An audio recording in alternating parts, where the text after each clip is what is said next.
السلام علیکم عزیز، ہمارا آج کا موضوع ہماری زندگی سے بہت قریبی ہے، بلکہ زندگی اور موت، رشتے ناطے سب کا احاطہ کرتا ہے ہمارا یہ موضوع۔ کچھ دنوں سے آپ بھی دیکھ رہے ہیں یوٹیوب پہ دھڑا دھڑ ہمارے ولاگرز یہ ولاگ کر رہے ہیں، وہ جو ڈسکا سائٹ پہ ایک ساس نے جو کہ خالہ بھی تھی، یعنی ڈبل رشتہ تھا اس کا، اور اس نے کس بے دردی سے اپنی بھانجی کو، جو اس کی بہو تھی، اس کے نسل کو پروان چڑھانے والی ایک بھانجی ایک بہو ڈبل رشتے کے ساتھ، اور اس کی مردہ بہن کی نشانی کہ اس لڑکی کی ماں تو وفات پا چکی تھی، جو اس کی ساس کی بہن بھی تھی۔ تو کس طرح اس نے جانے کس انتقامی سوچ کے تحت مختلف کہانیاں، مختلف باتیں سامنے آ رہی ہیں کہ تنہا کا لالچ تھا، یا وہ ساس جادو کرتی تھی، مختلف باتیں ہیں جو کہ بیان ہو رہی ہیں۔ ہم تو حقیقت کو نہیں جانتے، کیونکہ ایسے جو پراسرار حالات میں قتل ہوتے ہیں تو ان کی ذاتی رنجشیں کیا ہیں، ان کا پس منظر کیا ہے، ان کی وجوہات کیا ہوتی ہیں، وہ تو قاتل جانتا ہے یا مقتول کے قریبی ورثہ جانتے ہیں۔ باہر جو باتیں آتی ہیں وہ نہ پورا سچ ہوتی ہیں اور نہ ہی وہ قابل اعتبار ہوتی ہیں، لیکن بات جو کوئی کسی طرح سے اس کہانی کو بیان کر رہا ہے، کوئی کسی طرح سے، تو بات تو بہت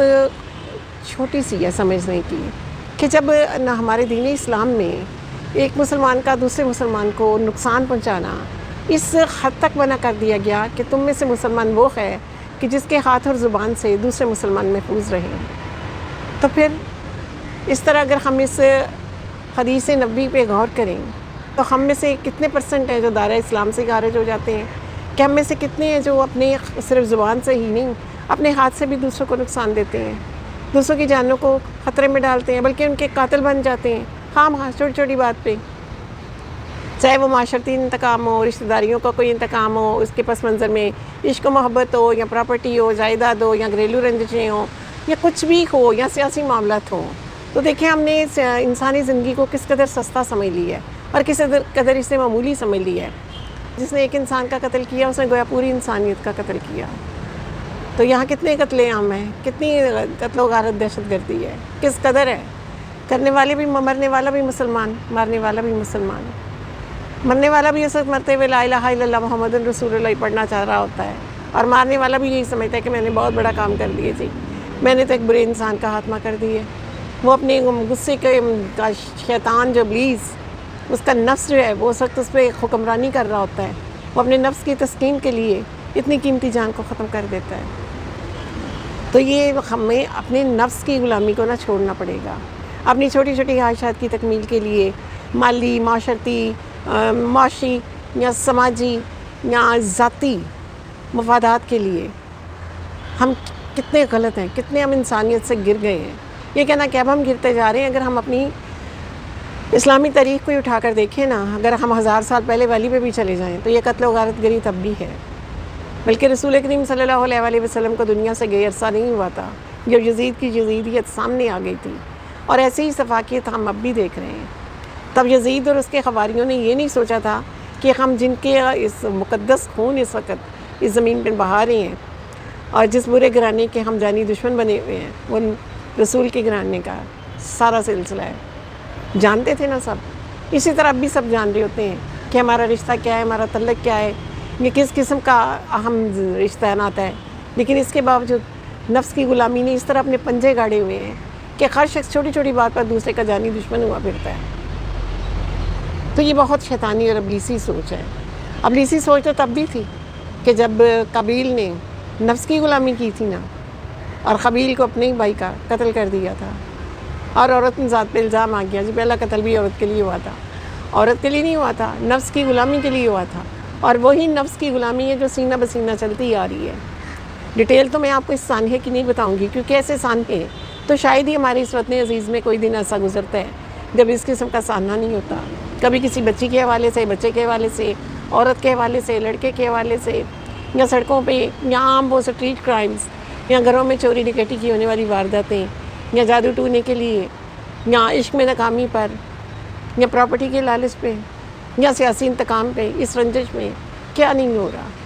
تو بہت سے ہمارے ساتھی ہیں، خواتین حضرات، سبھی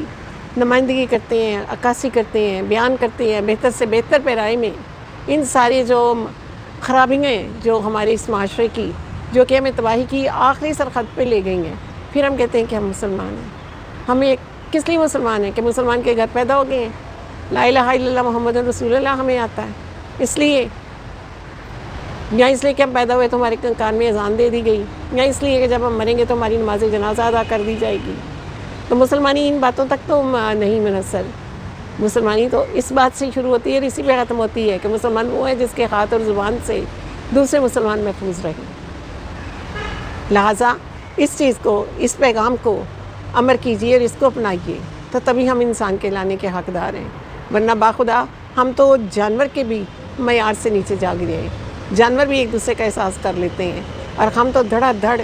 پتہ نہیں انسانی اس لبادے میں ہم اتنے وحشی کیوں ہیں، کس وحشت کی تسکین کرتے ہیں.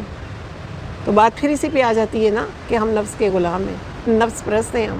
ابلیس ہم پہ حاوی ہے، دجالی سوچ ہے ہماری کہ اگر ہمیں تھوڑا بھی اختیار ملا ہے تو بس ہم نے اگلے کو لپیٹ کے رکھ دینا ہے. ذرا سا ہمیں غصہ ہمیں آیا، مزاج ہمارا اتنا نازک ہے کہ نازک مزاجی کو گوارا ہی نہیں کہ مزاج کے خلاف کچھ ہو. ساس بہو کا جو رشتہ ہے بہت خوبصورت رشتہ ہے. ماں ایک بیٹے کی پرورش کر کے دوسری عورت کو سونپتی ہے. اگر بھی آپ کے آپس میں کوئی نچاکی ہے، تعلقات اچھے نہیں ہیں تو ایک دوسرے کو اگنور کر دیں، لیکن ایک دوسرے کی جان لینے کا حق کس نے کس کو دی ہے؟ کسی بھی شخص کو کسی بھی شخص کی جان لینے کا حق نہیں ہے، سوائے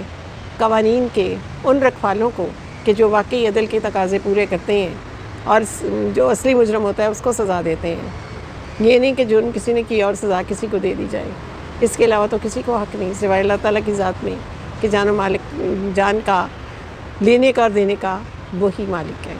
وہی پیدا کرتا ہے اور مارنے کا حق وہی رکھتا ہے، کوئی انسان نہیں رکھتا. لہٰذا کوشش کیجیے،